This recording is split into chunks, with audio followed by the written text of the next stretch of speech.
अस्सलामु अलैकुम वरहमतुल्लाहि वबरकातुह। मअज़्ज़ज़ friends and students, Samad Ijaz हाज़िर खिदमत हैं। मेरी ये वीडियो उन दोस्तों और शागिर्दों के लिए हैं जिनकी इंग्लिश बोलने की सलाहियत बहुत कमज़ोर है। वो इस वीडियो से फ़ायदा उठा सकते हैं। आइए बिस्मिल्लाह करते हैं। बिस्मिल्लाहिर्रहमानिर्रहीम।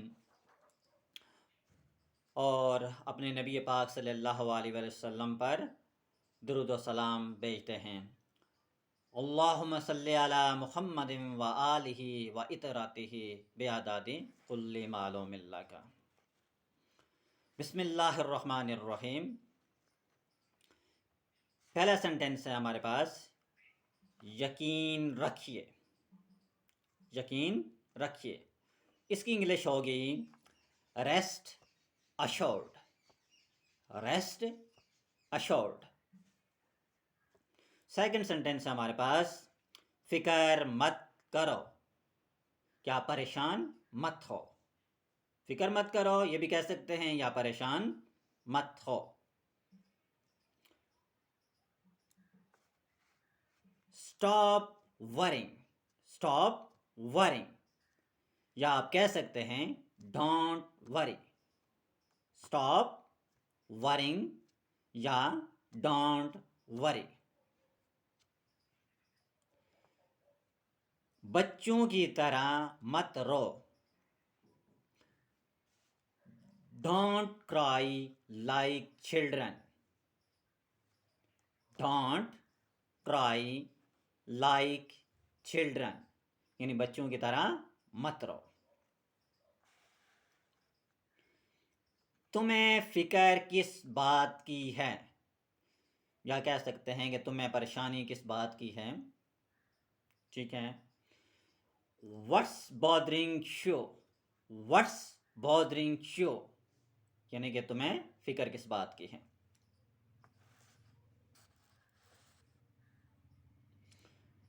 डरो मत या खौफजदा मत हो। आप कह सकते हैं don't be scared. Don't be scared, या फिर आप कह सकते हैं don't be afraid. Don't be afraid. जिस चीज की जरूरत हो ले जाना। Take whatever you need.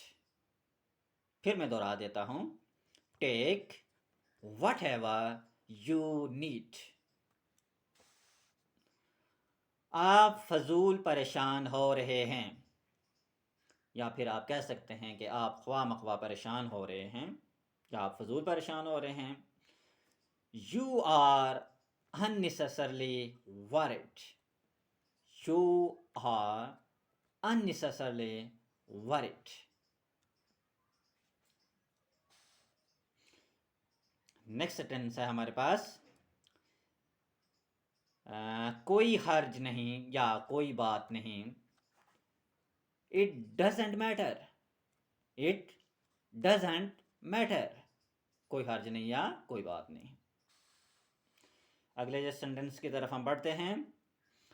बड़े अफसोस की बात है।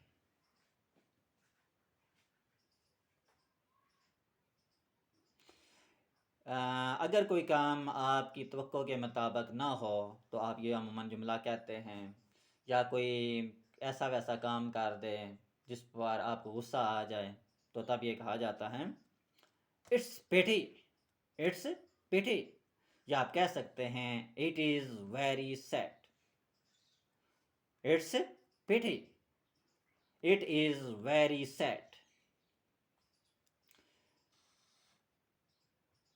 मुझे आप पर फख्र है।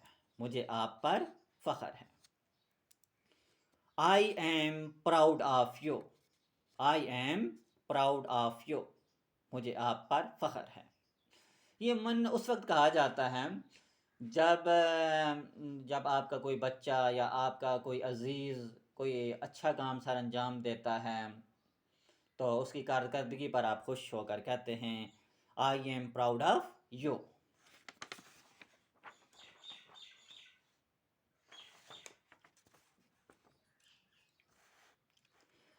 अपनी पढ़ाई पर ध्यान दो। ये असातिज़ा इकराम उस वक्त बच्चे को कहते हैं जब बच्चा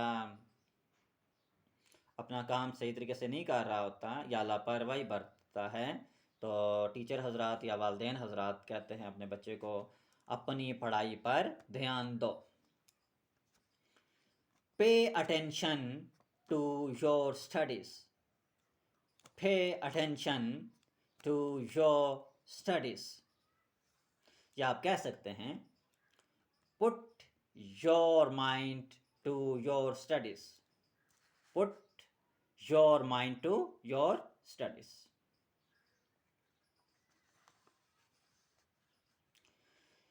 जैसा कहा वैसा करो। जैसा कहा वैसा करो।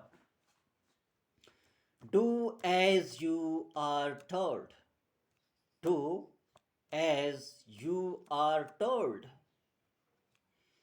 दुनिया का कुछ ऐसा ही कायदा है। दुनिया का कुछ ऐसा ही कायदा है। That's the way things are. That's the way things are. खुदा की मर्जी यही थी। खुदा की मर्जी यही थी। It was God will. It was God will.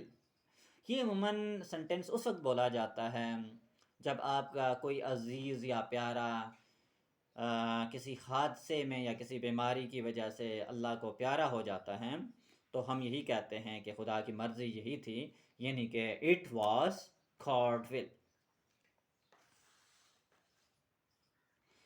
खुदा पर भरोसा रखो, मुसीबत टल जाएगी। हमें एक मुसलमान होने के नाते अल्लाह ताला पर ही भरोसा रखना चाहिए, क्योंकि वही मुसब्बिबुल असबाब है, वही मुसीबतों को टालने वाला है, वही गफूर रहीम है। हमें उसी से दुआ करनी चाहिए और उसी से मांगना चाहिए ताकि हम आने वाली हर मुश्किल का अच्छे तरीके से मुकाबला कर सकें।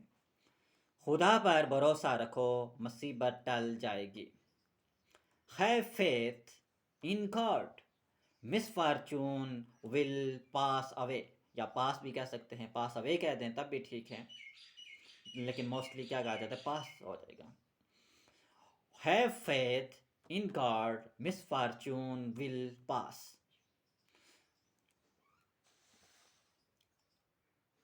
खुदा तुम्हें इस गहरे सदमे को बर्दाश्त करने की ताकत दे। जब आपका कोई अजीज़ आपसे बिछड़ जाता है, फौत हो जाता है, ज़ाहिर बात है वो आपको बहुत ज़्यादा प्यारा होता है, तो इस मौके पर ये अल्फाज कहे जाते हैं। कोई आपसे सेकंड पर्सन कह सकता है कि खुदा तुम्हें इस गहरे सदमे को बर्दाश्त करने की ताकत दे। May God give you strength to bear this terrible blow. May God give you strength to bear this terrible blow.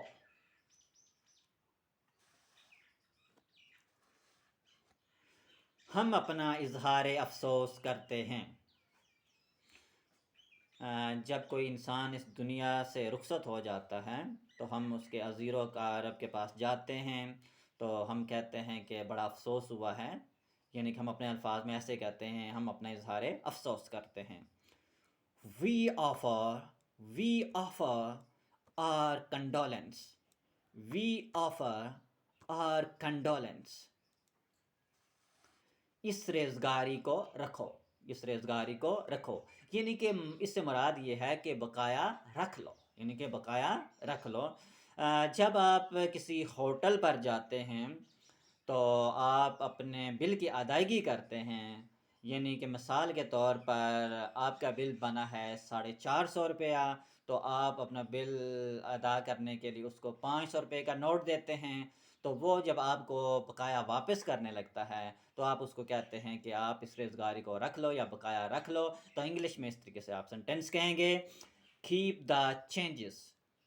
Keep the changes, यानी कि बकाया रख लो या इस रेज़गारी को रखो। बूट के तस्मे कस कर बांधो। बूट के तस्मे कस कर बांधो। जब आपके बूट के तस्मे लूज़ हों, यानी कि सही तरीके से ना बंधे हुए हों, तो आप कहते हैं बूट के तस्मे कस कर बांधो। तो Titan your shoe laces, Titan your shoe laces.